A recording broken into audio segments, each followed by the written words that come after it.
गीता के बहुत अच्छे श्लोक की चर्चा करने वाले हैं। श्लोक तो सभी बहुत अच्छे हैं, लेकिन यहाँ भगवान के धाम का वर्णन है, तो उसकी चर्चा हम करेंगे। मेरे पीछे एक भक्त माइक पे बोलिए, हम तो कृष्ण को दे सकते हैं। किसी को फोन चाहिए तो, और फोन था। हम लोग आज भगवत गीता के 15वें अध्याय के 6ठे श्लोक को देख रहे हैं। मेरे पीछे बोलिए। न तद्भासयते सूर्यो तद्भास्यते सूर्यो न शशांको न पावकः न शशांको न पावकः यद्गत्वा न निवर्तन्ते यद्गत्वा न निवर्तन्ते तद्धाम परमं मम तद्धाम परमं मम न तद्भासयते सूर्यो न तद्भास्यते सूर्यो न शशांको न पावकः न शशांको न पावकः यद्गत्वा न निवर्तन्ते यद्गत्वा न निवर्तन्ते तद्धाम परमं मम तद्धाम परमं मम न तद्भासयते सूर्यो भास्यते सूर्यो न शशांको न पावकः न शशांको न पावकः यद्गत्वा न निवर्तन्ते यद्गत्वा न निवर्तन्ते तद्धाम परमं मम। तद्धाम परमं मम। Please chant. न तद्भासते सूर्यो न तद्भासयते सूर्यो न शशांको न पावकः न शशांको न पावकः यद्गत्वा न निवर्तन्ते यद्गत्वा न निवर्तन्ते तद्धाम परमं मम तद्धाम परमं मम। तो देखिए, श्लोक का अर्थ बड़ा स्पष्ट है।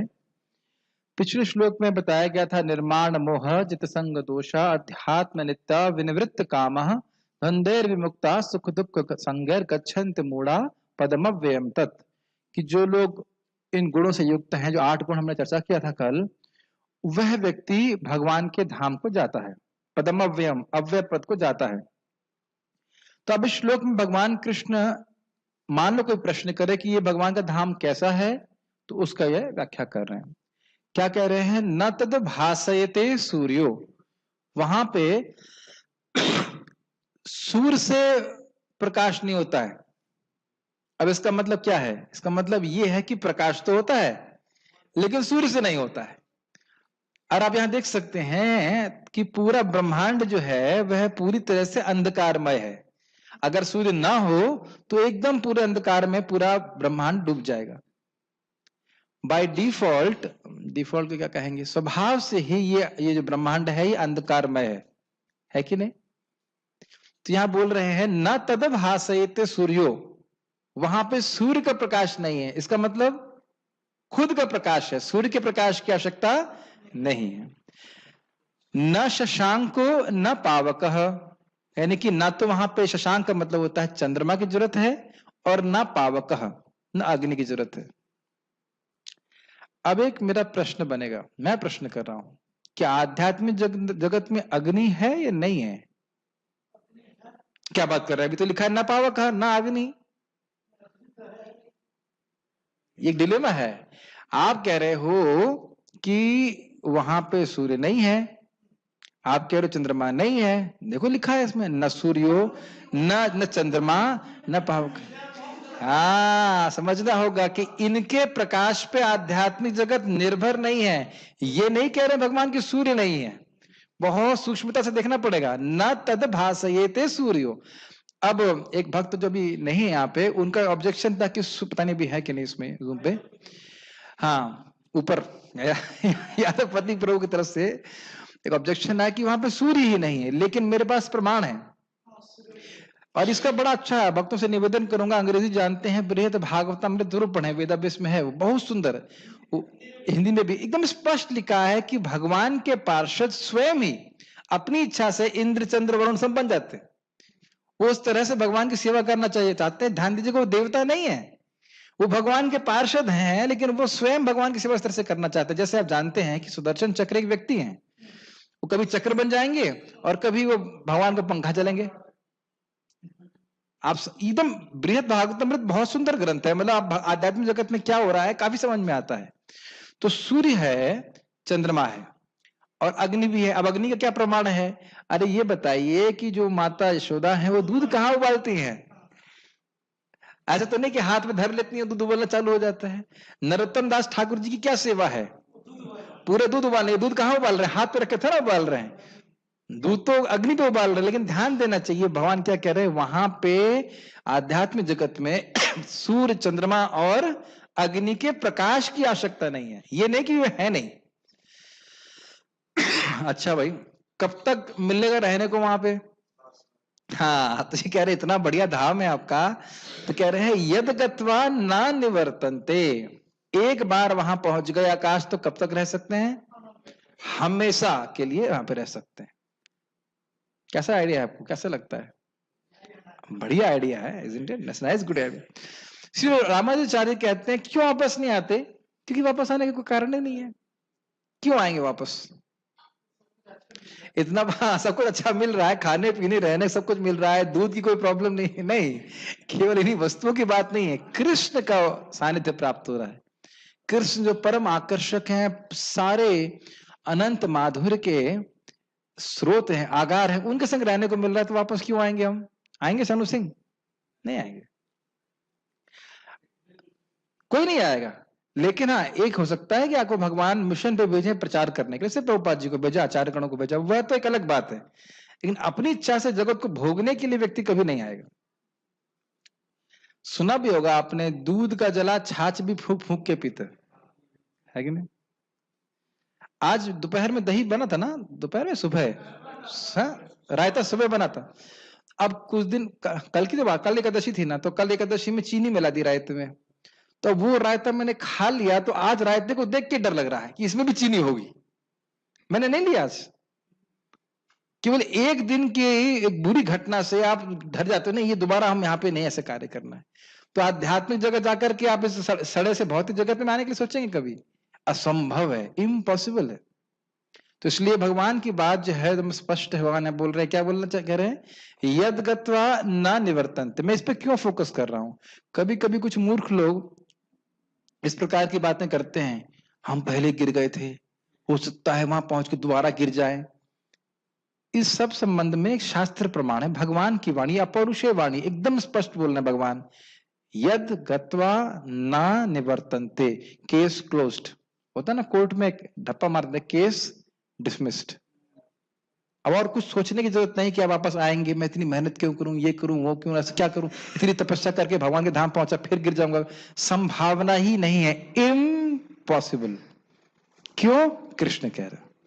तो जितनी मेहनत करनी है वह केवल हमको अनर्थ निवृत्ति क्रॉस करने तक करनी है, उसके बाद तो भक्ति करना भी बड़ा आसान हो जाता है। निष्ठा, आसक्ति, रुचि जो भी है, इसको बंद कर सकते हैं, जस्ट टू मच नॉइज इसमें।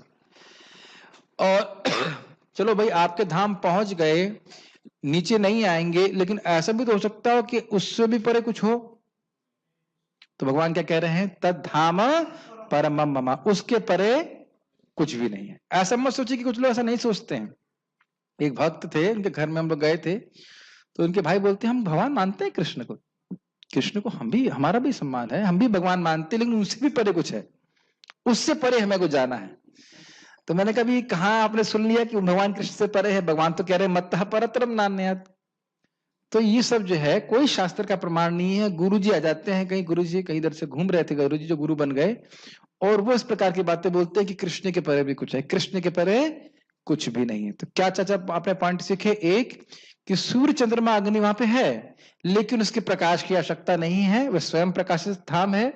दूसरा, भगवान के धाम जाने के बाद हम वापस नहीं आते। और तीसरा कि उस धाम के परे और कोई धाम नहीं है। ठीक, ये 4 बातें सीखी। अच्छा, वहां पे केवल पढ़े लिखे लोग जाते हैं या कोई भी जाता है? कोई भी चला जाता है? ऐसे चला जाता है? नहीं, जो कोई भक्ति करता है, नाम जप करता है, वह चला जाता है। और आपको इसके लिए ब्रह्मा जी की परमायु तो रुकने की जरूरत नहीं है, एक ही जन्म में भक्ति करके जा सकते हैं। मैं भी थोड़ी देर पहले दोपहर में भक्तों को बता रहा था कि हम लोगों का एक बहुत बड़ा सोर्स भी है। सोर्स समझते? सोर्स नहीं, स्रोत नहीं, सोर्स मतलब कैसे बोलना है मैं शब्द यूज नहीं करना चाहता, हिंदी में से कहते हैं पौवा। नहीं, साधन की बात नहीं कर रहा हूं मैं। सोर्स, पौवा, कनेक्शन, जुगाड़। यस, जुगाड़ कौन है? ऐसी भक्ति वेदांत स्वामी श्रील प्रभुपाद की जाए। उन्होंने बोल दिया है कि 16 माला जप करेगा जो व्यक्ति, 4 नियम का पालन करेगा, वह निश्चित रूप से भगवान के धाम चला जाएगा। अब आप कहो कि हमें कृष्ण प्रेम मिलेगा नहीं मिलेगा, क्या होगा, वो सब आप नहीं करिए, ये मत सोचिए। इस संबंध में प्रेरणा देने के लिए बता रहा हूँ, सच्ची घटना है। एक माताजी थी, प्रभुपाद जी के शिष्य, उनका नाम मैं जानता नहीं, लेकिन पुस्तक लिखी गई उनके बारे में, सिंपल फॉर द सिंपल। मैं पहले भी बता चुका हूं आप लोग उस बारे में। वो 16 माला जब करती थी, 4 नियमों का पालन करती थी, भक्ति करती थी जैसे सारे लोग कर रहे हैं, नॉर्मल डिवोटी, कोई स्पेशल नहीं। लेकिन मरने के 1.5 साल पहले उनको अपना सारा स्वरूप पता चल गया। यशोदा माई की असिस्टेंट हैं वो, एक मतलब जैसे क्या छोटी उम्र की लड़की हैं, उनका ड्रेस क्या पहनती हैं आध्यात्मिक जगत में, वो उनकी सेवा क्या है, रोज उनकी नित्य सेवा है कृष्ण का लंच बॉक्स पैक करना, ये सब झूठ नहीं बोल रहे हैं, सब डॉक्यूमेंटेड है। परम पूज्य शिवराम महाराज ने पुस्तक लिखा, प्रमाणिक व्यक्ति, ऐसे नहीं कि खाली भावुकता में लिख दिए, सब एकदम एकदम एकदम क्लियर हो गया उनको 1.5 साल पहले। कुछ कैंसर वैंसर हुआ, मरने वाली थी, सब मालूम चल गया। तो इसलिए इसमें कोई संदेह नहीं करना चाहिए। एक महान वैष्णव श्रील प्रभुपाद जी, उनने बोल दिया है, बस उसके बाद कुछ सोचने की जरूरत नहीं। मान के चलिए कि कृष्ण ही सीधे बोले हैं आपको, बस ऐसे मान के चलिए, बस इसको पकड़ना है, इस लाइन को पकड़ लेना है, 16 माला का जप करना है, 4 नियमों का पालन करना है, भक्तों का अपराध नहीं करना, बस भक्तों से शांति से बर्ताव करें, प्रेम पूर्वक बर्ताव करें, एकदम रास्ता खुला है। प्रभुपाद जी चतुर चट्टामृत में बोलते हैं अपने तात्पर्य में, दीक्षा के बाद जो भक्त भक्ति कर रहा है उसका भगवान धाम का जाना रास्ता जो है एकदम खुला है, अगर वैष्णव का अपराध नहीं करे, एकदम से, ठीक है ना। उससे थोड़ा बचिए भगवान के, और बच सकते हैं, जगह ज्यादा नहीं बोले, फालतू नहीं बोले, झगड़ा नहीं करें, और फोकस रहे कि मुझे भक्ति करनी है, तो अपराधों से बहुत बच सकते हैं। भक्तों से लड़ने का कोई खास उपयोग नहीं होता है, कोई फायदा भी नहीं होता है। इस तरह से इन श्लोकों पे विचार करके अपने चित्त को स्थिर करें कि मेरे जीवन का लक्ष्य भगवान के धाम जाना है, और प्रोसेस बहुत आसान है। प्रोसेस भगवान के इस नाम का उच्चारण करना है। वह मेरा परम धाम न तो सूर्य या चंद्र के द्वारा प्रकाशित होता है और न अग्नि या बिजली से। देख लीजिए, प्रभुपाद ये नहीं कह रहे कि अग्नि बिजली या सूर्य चंद्र नहीं है यहाँ पे, ऐसा कुछ नहीं बोल रहे, बस खाली प्रकाश पे निर्भर नहीं करता। जो लोग वहां पहुंच जाते हैं वे इस भौतिक जगत में फिर से लौटकर नहीं आते। इसका क्या अर्थ है? बद्धात्मा की तरह दोबारा कभी वह अब नहीं गिर सकते। एक आचार्य की तरह आ सकते हैं प्रचार के लिए, वो अलग बात है। अब हमने एक फोटो यहाँ पे दिखाई, सबको फोटो दिख रही है? दिख रही है नहीं दिख रही है? आध्यात्मिक जगत इसमें वर्णन हुआ है, मैंने फोटो इसलिए रखा है। आप देख सकते हैं इसमें कि यहाँ पे गोलोक वृंदावन का एक हल्का सी झलक दिख रही है। इसमें एक कमल दिख रहा है आपको बड़ा सा, उसमें राधा कृष्ण है। तो वहां से भगवान श्री कृष्ण के दिव्य शरीर से ऊर्जित निकलने वाले दिव्य प्रकाश से पूरा आध्यात्मिक जगत उद्भासित रहता है। उद्भासित का मतलब होता है प्रकाशित रहता है। आपको बहुत सारे वैकुंठ जगत भी दिखाई पड़ रहे हैं इसमें, जिसमें भगवान विष्णु है, वो भी है, और एक छोटा छोटा काला स्थान दिखाई पड़ रहा है, वो भौतिक जगत है। तो इस भौतिक जगत में आवरण हो जाने के कारण, ढक जाने के कारण, ये जो ब्रह्म ज्योति का प्रकाश है यहाँ तक नहीं पहुंच पाता है। लेकिन यही ब्रह्म ज्योति का प्रकाश सूर्य के माध्यम से हर ब्रह्मांड को आलोकित करता है। ये जो सूर्य का प्रकाश है यह ब्रह्म ज्योति से ही आता है, और वो ज्योति कहां से आ रही है? भगवान कृष्ण से। समझ में आ रहा है? इसीलिए मैंने फोटो रखा है ताकि समझ में आ जाए कि आध्यात्मिक जगत में सूर्य की आवश्यकता बिल्कुल नहीं है। ठीक है? तो हम लोग को इस काले बादल से निकल करके भगवान के धाम वापस जाना है, सीधी सीधी बात है। ये याद रखना चाहिए कि हमने इस्कॉन इसके लिए ज्वाइन किया है, बहुत सिंपल से बात है, बट ये आप भूलना नहीं चाहिए इस बात को। किस लिए ज्वाइन किया है? ना जीबीसी बनने के लिए, ना एवीसी बनने के लिए, ना किसी भी तरह से। आपको लग रहा होगा बात, लेकिन कभी कभी बात भूल जाते हैं कि मैं यहाँ कुछ बनने के लिए नहीं आया हूं, मैं जगत से निकलने के लिए आया हुआ ISKCON. It's is very simple point. आप ऑलमोस्ट शायद मैं रोज ही रिपीट कर रहा हूँ ये बात, लेकिन इट्स वेरी सिंपल पॉइंट। जो भगवान की कृपा से जो भी कुछ हमें सेवा मिल रही है वो मिले, हम करें। और स्पेशली साधन हरे कृष्ण मंत्र जप का बहुत अच्छे से जप करें जितना हमारे पास शक्ति है, और फिर देखिए भगवान अपनी तरफ से कितनी कृपा करते हैं। कृपा तो बहुत करने वाले। पढ़ते हैं आगे गीता भूषण टीका।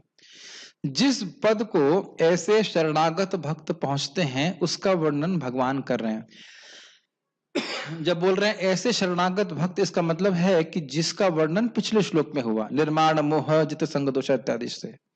अब यहाँ पे टीका में बड़ा सुंदर अर्थ ले रहे हैं। ये पद को भगवान कृष्ण ही बता रहे हैं, क्योंकि धाम का एक अर्थ स्वरूप भी होता है। संस्कृत में एक ही शब्द के बहुत सारे अर्थ होते हैं, तो एक धाम का अर्थ हुआ भगवान का धाम, और एक धाम का अर्थ हुआ भगवान का स्वरूप, यानी भगवान के चरण कमल। समझ में आ रहा है नहीं आ रहा? तो यहां पे बोल रहे हैं कि उस पद का अर्थ है, उस धाम का अर्थ है स्वयं भगवान श्री कृष्ण, और इसमें भी कोई दिक्कत नहीं। भगवान श्री कृष्ण का धाम, नाम रूप गुण लीला धाम, ये सब भगवान है, इसमें कोई अंतर नहीं। तो ये दो अर्थ हम लोग, प्रभुपाद जी धाम का अर्थ भगवत धाम रखेंगे, और यहाँ पे धाम का अर्थ भगवान का स्वरूप रखा गया, तो उसमें कोई विरोधाभास नहीं, वो एक ही बात है। उस पद का वर्णन करने के द्वारा भगवान स्वयं को इंगित करते हैं। समझ में आ रहा है? वो धाम मतलब स्वयं भगवान कृष्ण। उस पद को अर्थात मुझको प्राप्त करके एक शरणागत भक्त कभी वापस नहीं आता है। अच्छा, ये भगवान को प्राप्त करने का मतलब क्या है? भगवान का प्रेम प्राप्त कर लेना, ये समझ लेना चाहिए। क्योंकि देखिए भगवान सब जगह हैं, लेकिन दिखते इसलिए नहीं है क्योंकि भगवान से प्रेम नहीं है। ये बात समझ में आ रही है?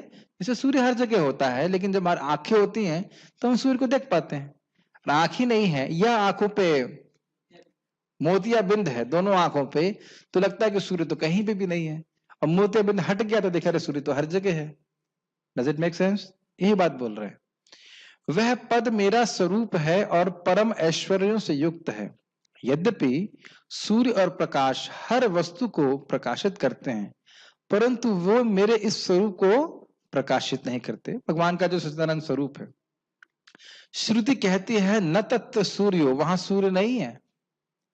तो अब आप अभी कहेंगे अभी तो आप बोल रहे थे सूर्य है, तो आप उन दोनों का समन्वय करके चलिए। सूर्य नहीं है अर्थात सूर्य की पर निर्भरता नहीं है। जैसे सूर्य यहाँ पे पूरे ब्रह्मांड को नियमित कर रहा है नियामक के रूप में, ऐसे सूर्य चंद्रमा वहां पे नहीं है।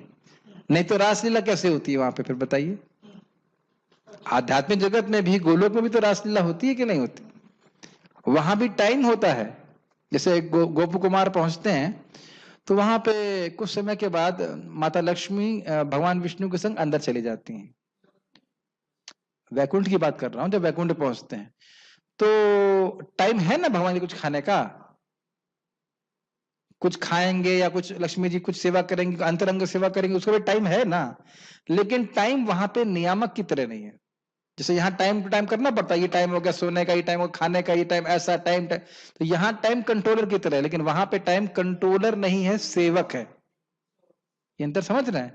कभी मत बोलिएगा कि आध्यात्मिक जगत में टाइम नहीं है, but time is not a controller there. Time एक नियामक नहीं है। ठीक उसी प्रकार से अन्य बातें भी हैं। वह स्वरूप सूर्य के द्वारा प्रकाशित नहीं हो सकता है, अपितु वही स्वरूप सूर्य व अन्य प्रकाशवान वस्तुओं का प्रकाशक है।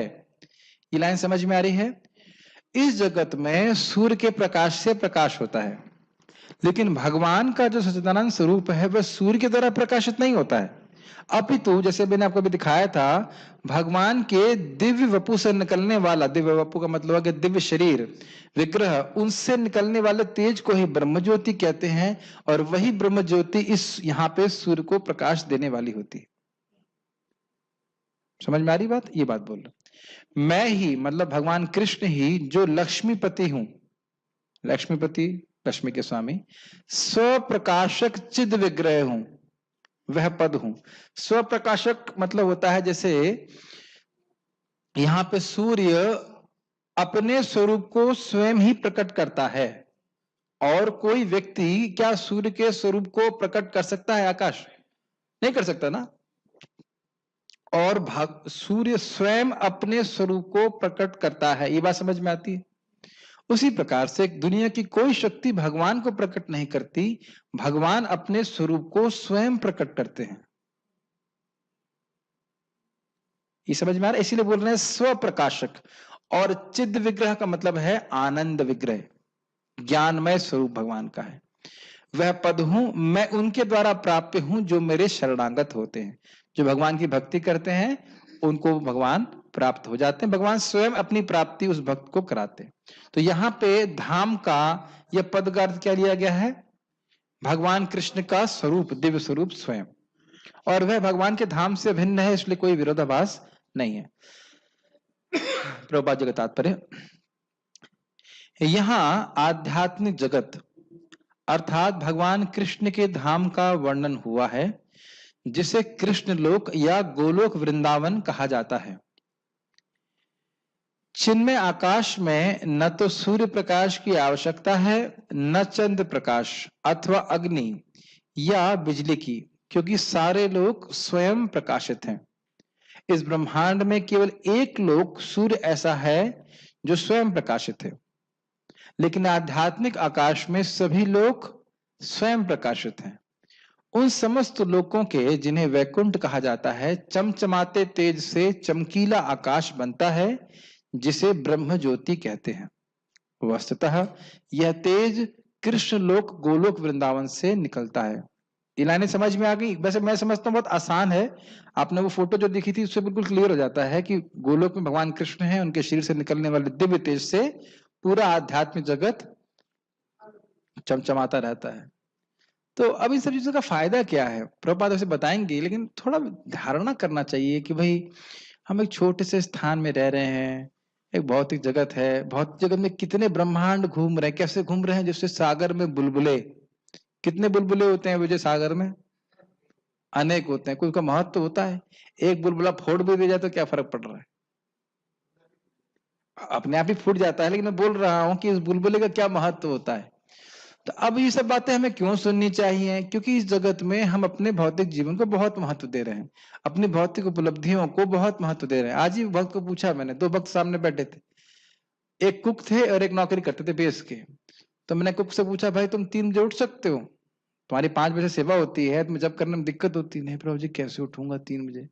दूसरे व्यक्ति को पूछा, प्रभु जी आप जॉब कितने बजे से कितने बजे तक करते हैं? तो कहते हैं सुबह, रात में, शाम को 7 बजे से लेकर के सुबह 5 बजे तक। हमने कहा ये हमने कितने कागज के नोट मिलते हैं आपको? कहते 1 लाख। हमने कहा देखो ये व्यक्ति 1 लाख कागज के लिए, सॉरी कागज के नोट के लिए पूरी रात रोज सेवा कर रहा है, और तुम भगवत प्राप्ति करने के लिए सुबह नहीं उठ सकते, जबकि तुम्हारी सुबह सेवा है और पेस में कितने 5-7 लोगों के लिए खाना बनाना होता है। तब ये देख रहे हैं कि वस्तुतः और मैंने पूछा तुमने कभी सुबह उठकर जब किया? हाँ। अच्छा लगता है? हाँ। दोपहर में करते हो? कैसा लगता है? खराब लगता है? मैंने कहा तो अब देख रहे हैं कि हम अपने सोल्यूशन स्वयं जानते हैं कि भगवत धाम जाने का रास्ता एकदम क्लियर है कि सुबह उठ के अगर नाम जप करूंगा, लेकिन बहुत लोग नहीं कर रहे हैं इसको, और भौतिकता में इतना लाभ प्राप्त, कोट अनकोट लाभ प्राप्त करने के लिए इतनी मेहनत करने के लिए तैयार है, रोज पूरी रात जगने के लिए तैयार है। हम में से कितने लोग एकादशी में रात में जगते हैं? ये जगे है कभी? ये प्लानिंग है कभी? 1-2 बार, हाँ 1-2 बार जग बस, है ना? तो यही दिखाता है कि हम भगवान के धाम जाना नहीं चाहते, और कोई कारण नहीं है। तो खैर, तो विचार करना चाहिए। मैं खाली बात है इस पे विचार करना चाहिए, अरे इतना बड़ा आध्यात्मिक जगत है और वहां पे लैंड का कोई प्रॉब्लम भी नहीं है ना? जैसे यहाँ पे हो भाई कि भाई अब ये इतने लोग आ गए, अब हम चंद्रमा पे बनाएंगे बिल्डिंग, कोई प्रॉब्लम नहीं ना। कभी सोचा ऐसा स्थान जहां कहीं किसी चीज का कभी भी कोई भी अभाव नहीं है, कभी कोई झगड़ा नहीं है कि दूध कितना लेना है, प्रसाद की कोई कमी नहीं है, कितना पनीर खाना है, जितना खाओ उतना खाओ, नहा जाओ पनीर में। आप समझ रहे हैं, कहीं किसी भी वस्तु का किसी भी तरह से कोई भी अभाव नहीं है, कितना भी आप चाहो, जितना चाहो उतना। लेकिन हम उस स्थान पे जाना नहीं चाहते, और यहां पे यहाँ रहना चाहते हैं जहां हर छोटी चीज के लिए हमें भीख मांगनी पड़ रही। तो ये विचारणी बात है। इसलिए ऐसा श्लोक बहुत सिंपल लगता है, लेकिन अपने जीवन में अप्लाई करेंगे तो it can be a game changing श्लोक, लाइफ चेंजिंग श्लोक। इस तेज का एक अंश महतत्व अर्थात भौतिक जगत से आच्छादित रहता है। इसका फोटो भी आपको हमने दिखाया था, उस फोटो में काला बादल से दिखाई पड़ रहा था ना, जिसमें भगवान महाविष्णु लेटे हुए थे। इसके अतिरिक्त ज्योतिर्मय आकाश का अधिकांश भाग तो आध्यात्मिक लोकों से पूर्ण है, जिन्हें वैकुंठ कहा जाता है, और जिनमें जिनमें से गोलोक वृंदावन प्रमुख है। वैकुंठ को वैकुंठ क्यों कहते हैं भाई? जिसमें कोई कुंठा ना हो। प्रहलादानंद महाराज इसमें बड़ा अच्छा कटाक्ष करते हैं कि हम बद्ध जीव समस्याओं के इतने अभ्यस्त होते हैं, हो गए हैं, कि अगर कोई समस्या नहीं हो तो भी एक समस्या हो जाती। आपने देखा है कि मान लो किसी दिन कोई प्रॉब्लम नहीं है, तो आपको लगेगा, आप ऐसा नहीं बोलेंगे, आप बोलेंगे अरे आज कुछ करने के लिए नहीं है, बोरिंग लग रहा है, कुछ करने के लिए नहीं है आज। आपने देखा है प्रसंग कभी? कुछ मान लो कुछ दिन खाली है, कुछ भी नहीं है, मतलब कोई प्रॉब्लम नहीं है सॉल्व करने के लिए, तो व्यक्ति को बड़ा अजीब सा लगता है। तो लेकिन ये ऐसा एक जगत है जहां पे ढूंढेंगे तो भी कोई प्रॉब्लम नहीं। अभी तो कृष्ण रोज क्या कर रहे हैं? बंसी बजा रहे हैं, जा रहे हैं गैया चरा रहे हैं, और गैया भी चराते नहीं है, गैया तो अपने आप चरती रहती है, खाली खेलेंगे कूदेंगे, फिर उसके बाद बंसी बजा के वापस आ जाएंगे। और ये कब से कर रहे हैं? अनादिकाल से, और कब तक करते रहेंगे, है ना? प्रभुपाद जी बहुत अच्छा बोल रहे हैं, क्योंकि कृष्ण काम नहीं करना चाहते हैं, इसलिए जीव भी काम नहीं करना चाहता है। ये अपने अंदर प्रवृत्ति देख रहे हैं आप में से कोई व्यक्ति काम नहीं करना चाहता है, केवल खेलना चाहता है, इंक्लूडिंग माई सेल्फ। ये अंदर, अच्छा ये ईमानदारी से बताओ, ये प्रवृत्ति देख रहे हो कि नहीं देख रहे हो आप? हम काम नहीं करना चाहते, हम खेलना चाहते हैं, मस्ती करना चाहते हैं, ये नेचुरल है। आप ये सत्य बोल रहा हूं, झूठ बोल रहा हूं, है कि नहीं? ये क्यों? ये प्रवृत्ति कृष्ण के से आ रही है। कृष्ण वांट टू, आध्यात्मिक जगत में कौन मेहनत कर रहा है? कोई मेहनत नहीं कर रहा है। गा रहे हैं, खा रहे हैं, और कीर्तन हो रहा है। कथा नाट्यम क्या है? कथा गानम नाट्यम गमन अपि वंशी प्रिय सखी।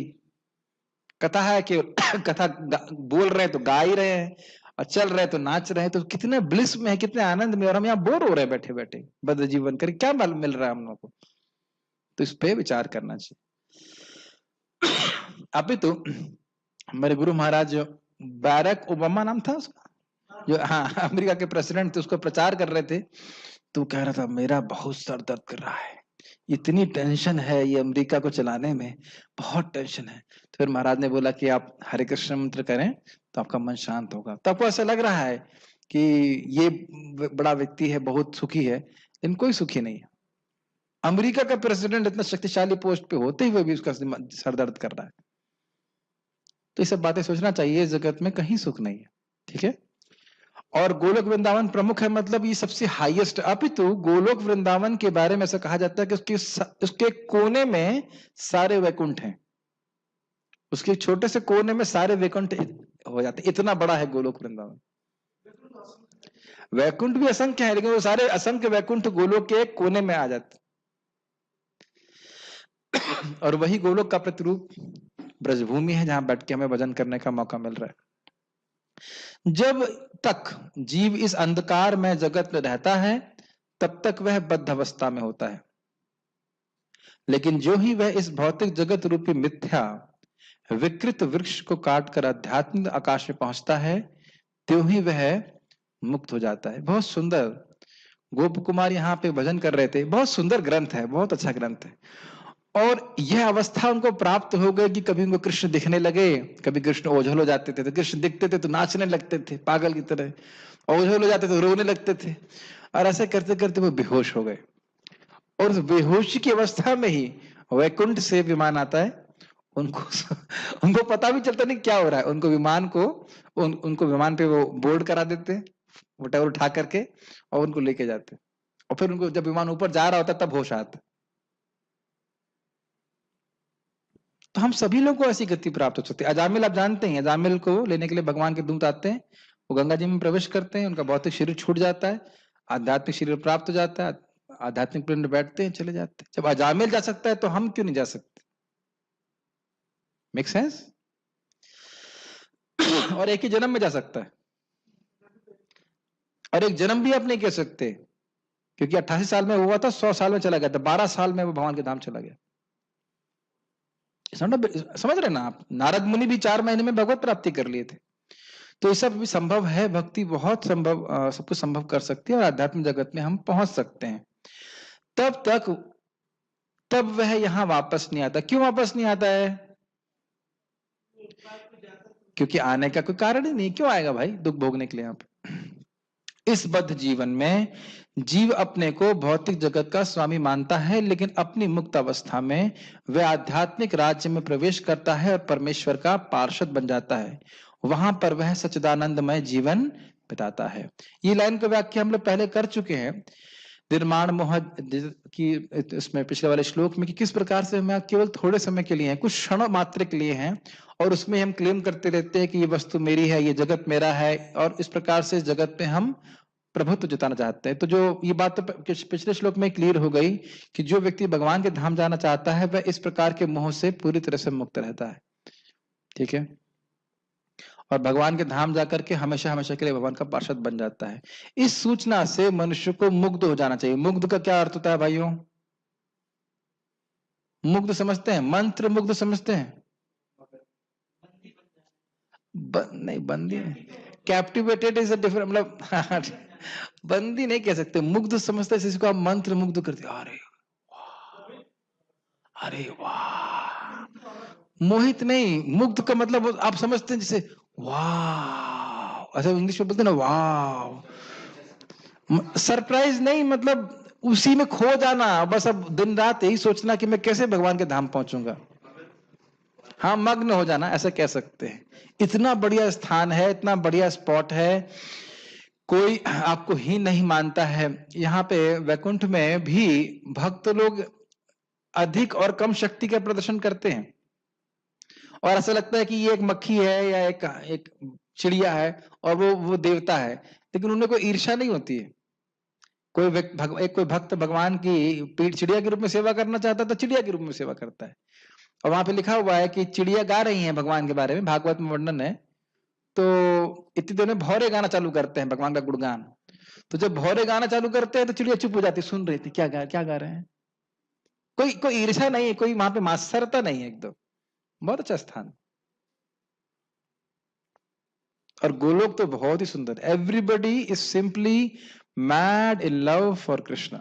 हर व्यक्ति कृष्ण प्रेम में पागल है। बस कैसे कृष्ण को संतुष्ट कर सकते? तो ऐसे स्थान में हमने पहुंचना है। तो जितना इसको सुनेंगे उतना ही आध्यात्मिक जगत में जाने के प्रति हम मुग्ध होंगे, आकर्षित कहेंगे, deeply absorb, deeply attracted to go back to godhead. उसे उस शाश्वत जगत में ले जाए जाने की इच्छा करनी चाहिए और सच्चाई के इस मिथ्या प्रतिबिंब से अपने आप को विलग कर देना चाहिए। बहुत ही सुंदर बात है। आपको पता है हम लोग केवल इच्छा मात्र से भगवान के धाम जा सकते हैं। You know that? हम भगवान के धाम इसलिए नहीं जा रहे हैं क्योंकि हम जाना चाहते नहीं हैं और कोई कारण नहीं है। केवल अगर हमारी इच्छा हो प्रबल कि हम जाना चाहते हैं तो हम चले जाएंगे। It is that simple. भाई हम पिछले जन्म में मरे थे तो किसी और चीज का स्मरण क्यों किया? क्योंकि वह कृष्ण से अधिक महत्वपूर्ण थी पिछले जन्म में। तो अगर केवल भगवान के धाम जाने की इच्छा है तो स्वाभाविक रूप से भगवान का ही स्मरण करेंगे हम और भगवान के पास चले जाएंगे। It's simple. क्या बातें समझ में आ रही हैं? जो संसार से अत्यधिक आसक्त है उसके लिए इस आसक्ति का छेदन करना दुष्कर होता है, लेकिन यदि वह कृष्ण भावनामृत को ग्रहण कर ले तो उसे क्रमशः छूट जाने की संभावना है। इसका अर्थ क्या है? जब हम भक्ति करते हैं तो धीरे धीरे करके इस जगत से हमारी जो आसक्ति है वह कटती है। जैसे मैंने उदाहरण दिया था कि वृक्ष है और कुल्हाड़ी है, तो आप कुल्हाड़ी से बार बार मारते रहेंगे तो धीरे धीरे करके वह वृक्ष पूरी तरह से कट जाएगा। एकदम नहीं कटता है, लेकिन धीरे धीरे करके आसक्ति समाप्त हो जाएगी। आज हम लोग 8:30 से भी चर्चा करने वाले हैं भगवान के नाम के संबंध में, किस प्रकार से भगवान का नाम गुण इत्यादि सुनने से भोग की आसक्ति मूल से ही कट जाती है। थोड़ा समय लग सकता है लेकिन वो मूल से ही खत्म कर देता है, वो इच्छा ही क्या कहते हैं, जैसे होता है ना कोई रोग होता है, उसको जड़ से समाप्त कर देता है, हमारे दोबारा वह रोग उत्पन्न नहीं होता है, ये बात बोल रहे। ठीक है, उसे ऐसे भक्तों की संगति करनी चाहिए जो कृष्ण भावना भावित होते हैं, यानी जो साधना में लगे हैं। उसे ऐसा समाज खोजना चाहिए जो कृष्ण भावनामृत के प्रति समर्पित हो, और उसे भक्ति करनी सीखनी चाहिए। प्रभुपाद इस्कॉन के बारे में बोल रहे हैं, अगर आपको नहीं समझ में आया तो। इस्कॉन में भक्ति हो रही है, प्रामाणिक रूप से भक्ति हो रही है, और जो लोग भगवान की भक्तों का संग करते हैं प्रामाणिक रूप से, तो वह भगवान के धाम जाने की योग्यता को प्राप्त कर लेते हैं। इस प्रकार वह संसार के प्रति अपनी आसक्ति विच्छेद कर सकता है, आसक्ति को काट सकता है। यदि कोई चाहे कि केसरिया वस्त्र पहनने से भौतिक जगत का आकर्षण से विच्छेद हो जाएगा, तो ऐसा संभव नहीं है। महाराज बड़ा अच्छा इस पर कटाक्ष करते हैं। महाराज श्री कहते हैं ऐसा नहीं कि लाल कपड़ा पहनेंगे तो माया छोड़ देगी। माया कपड़ा वपड़ा नहीं देखती है। जब भजन मेन है कि जब व्यक्ति नाम जप करता है, भागवत सुनता, भक्ति करता है, तब वह अनासक्त होता है। लेकिन इसमें एक एंगल और भी है। हमारे कमल लोचन प्रभु बड़ा अच्छा बोलते, वो कहते हैं ये लाल कपड़े का क्या मतलब है। तो लाल कपड़े का मतलब यह नहीं है कि मैं माया से मुक्त हूं, ये मत सोचिएगा। इसका मतलब ये है कि मैं माया से मुक्त नहीं हूं, बहुत सीरियसली माया से मुक्त होने का प्रयास कर रहा हूं, मुझे डिस्टर्ब मत कीजिए। समझ में आया? लाल कपड़े का मतलब ये नहीं कि हम माया से मुक्त हैं, हम बहुत सीरियसली माया से मुक्त होने का प्रयास कर रहे हैं, आप मुझे डिस्टर्ब मत कीजिए। ये बात समझ में आई? ये डिक्लेयर कर रहे हैं, ये नहीं प्रमाण दिया जा रहा है कि माया से मुक्त हो गए। ऐसा हम सोच जरूर सकते हैं कभी कभी कि हमें कृष्ण कथा की क्या आवश्यकता है, ये तो केवल गृहस्थों को चाहिए जो लोग माया में, हम तो पूर्ण हो गए, हम तो मुक्त हो गए, हमें हरि कथा हरि भजन की क्या आवश्यकता है। यही प्रपात कर रहे कि ऐसा नहीं होता है। कपड़ा चेंज कर लेने मात्र से माया नहीं छोड़ने वाली। माया इस मामले में निरपेक्ष है। जैसे भारत में है ना धर्म निरपेक्ष, उसी तरह ये कपड़ा निरपेक्ष है। कपड़ा नहीं देखती है, सबको पकड़ती है। लेकिन हाँ, भगवान कपड़ा निरपेक्ष नहीं है। जो कोई आध्यात्मिक कपड़े पहनता है, भगवान उससे बड़े प्रसन्न होते हैं। तिलक लगा करके धोती कुर्ता पहन के भजन करता है तो भगवान उससे और अधिक प्रसन्न होते हैं। आप जानते हैं पूतना भक्त का रूप लेके आई थी, इसलिए भगवान ने इसको भक्त भी बना दिया था। तो सबका प्रभाव होता है। जीन्स पैंट में पहनने से तो मतलब उतनी अच्छी भावना नहीं बनती, ठीक है ना। लेकिन प्रभुपाद यहाँ पे कह रहे हैं कि केवल वस्त्र बदलने की is not sufficient, it is necessary. हम भक्त के कपड़े पहने, लेकिन हमको भक्ति भी करनी चाहिए, ये बात प्रभुपाद कह रहे हैं। ऐसे उसे भगवत भक्ति के प्रति आसक्त होना पड़ेगा। आसक्त का मतलब आप जानते ही हैं, बिकमिंग अटैच्ड। कथा सुने बिना रहा ना जाए, जब किए बिना रहा ना जाए, उद्विग्नता होने लग जाए कि भक्ति नहीं कर पा रहा हूं इस प्रकार से, तो ये आसक्ति का लक्षण है। अतएव मनुष्य को चाहिए कि गंभीरता पूर्वक समझे कि 12वें अध्याय में भक्ति का जैसा वर्णन है वही वास्तविक वृक्ष की इस मिथ्या अभिव्यक्ति से बाहर निकलने का एकमात्र साधन है। 12वें अध्याय में क्या वर्णन आ रहा था? मय्येव मन आधस्व मयि बुद्धिम निवेशय निवेश्य मय्येव अथ ऊर्ध्वम न संशय। अगर तुम अपनी मन और बुद्धि को मुझ में लगाए रखोगे तो तुम निश्चित रूप से मेरे पास आओगे। ये बोले थे ना भगवान। फिर ये भी बोले अच्छा ये नहीं कर पा रहे हो तो कम से कम अभ्यास योग अभ्यास करो। तो इतना तो कम से कम व्यक्ति को करना चाहिए। या ये तो सर्वाणि कर्माणि मयि सन्न्यस्य मत्परः अनन्य नैव योगेन माम ध्यायन्त उपासते तेषाम अहम समुद्रता मृत्यु संसार सागरात भवामि न चिरात् पार्थ मय्या वेशित चेतसा। जो व्यक्ति अपने कर्मों को मुझको समर्पित किया है, अपनी चेतना को मुझ में आवेशित किया हुआ है, तो ऐसे व्यक्तियों का मैं स्वयं उद्धार करने वाला हूं। तो ये सब बातें 12वें अध्याय में बताई गई थी। इसको व्यक्ति को पढ़ना चाहिए, भक्ति करनी चाहिए, और ये मिथ्या अभिव्यक्ति पे विचार करना चाहिए कि ये जगत सच्चा जगत नहीं है, ये सच्चा स्थान नहीं है। 14वें अध्याय में बताया गया कि भौतिक प्रकृति द्वारा सारी विधियां दूषित हो जाती हैं, केवल भक्ति ही शुद्ध रूप से दिव्य है। क्या बताया गया था? माम च यो व्यभिचारेण भक्ति योगेन सेवते सगुणान समतीतेतान ब्रह्मभूयाय कल्पते। व्याख्या की गई थी ना उसके ऊपर कि जो व्यक्ति भगवान की अव्यभिचारी भक्ति करता है, साधना शुद्ध भक्ति करता है, तो वह दिव्य अवस्था में स्थित होकर के भगवान के पास चला जाता है। ये सारी व्याख्या बार बार आप देखेंगे गीता में भक्ति को ही सर्वश्रेष्ठ साधन के रूप में बताया, अमोघ साधन के रूप में बताया गया। यहां परम मम शब्द बहुत महत्वपूर्ण है। वास्तव में जगत का कोना कोना भगवान की संपत्ति है, परंतु दिव्य जगत परम है और 6 ऐश्वर्यों से पूर्ण है। ये लाइन समझ में आ रहा है आप लोगों को? भगवान का धाम ये भौतिक जगत भी है, लेकिन क्या ये परम है? ये बात प्रभुपाद यहाँ पे कह रहे हैं। हर चीज भगवान का धाम है। भगवान का धाम है मतलब भगवान की शक्ति है, लेकिन यहाँ पे प्रकट रूप में भगवान दिखते नहीं। एक बात अभी मैं फिर बृहद भागवतामृत में पढ़ रहा था, वहां पे डिस्कशन हो रहा था कि भाई भक्ति कर रहा है तो भगवान का स्मरण तो यहीं पे हो रहा है, हृदय में तो भगवान दिख रहे हैं, तो भगवान के धाम जाने की क्या जरूरत है? समझ रहे ना प्रश्न? कभी कभी लोग कहेंगे हम यही सेवा कर रहे हैं, भगवान के धाम जाने की क्या जरूरत है?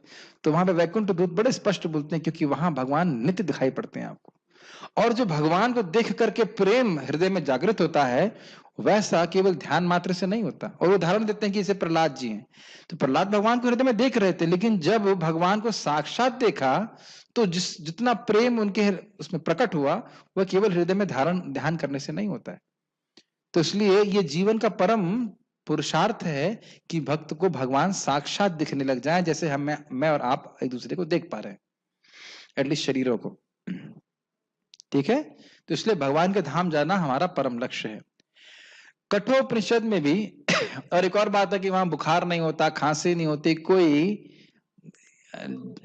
कोई बाधा नहीं आती है भक्ति करने में। महाराज जी से एक प्रवचन सुन रहा था, कोई लोग कहते हैं अरे भगवान के धाम नहीं जाएंगे, हम यहीं रहेंगे। वास्तविक रूप से वह अपनी भौतिक आसक्ति को ढकना चाहते हैं। कहते क्या भजन करोगे तुम यहाँ पे? एकदम स्पष्ट मुझे महाराज की बात है, क्या भजन करेंगे? कितना 8-9 घंटा तो शरीर चराने के, शरीर का पालन करने में निकल जाता, खिलाओ पिलाओ नहलाओ धलाओ, पता नहीं क्या क्या है ना, क्या भजन कर पाएंगे? तो वहां 24 घंटे नॉन स्टॉप आप भक्ति कर सकते। ठीक है, कठोपनिषद में भी इसकी पुष्टि की गई है कि दिव्य जगत में सूर्य प्रकाश, चंद्र प्रकाश या तारागण की कोई आवश्यकता नहीं है। न तत्र सूर्य भाति न चंद्र तारकम, क्योंकि समस्त आध्यात्मिक आकाश भगवान की आंतरिक शक्ति से प्रकाशमान है। उस परम धाम तक केवल शरणागति से ही पहुंचा जा सकता है, अन्य किसी साधन से नहीं। शरणागति का मतलब है भगवान श्री कृष्ण की शुद्ध भक्ति। कोई प्रश्न अगर किसी भक्त का है तो है? 1 मिनट, अब हम जरा प्रश्न देख लेते हैं। अच्छा,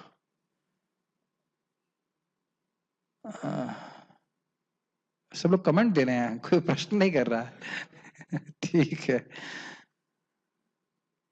प्रभुपाद कह रहे हैं कि प्रभुपाद जी बिजली का भी उदाहरण दे रहे हैं। हाँ, तो बिजली की जरूरत भी नहीं है वहां पे, वहां बिजली का बिल नहीं भरना पड़ेगा, जितना भरना ही भर लीजिए, वहां कोई आवश्यकता नहीं है।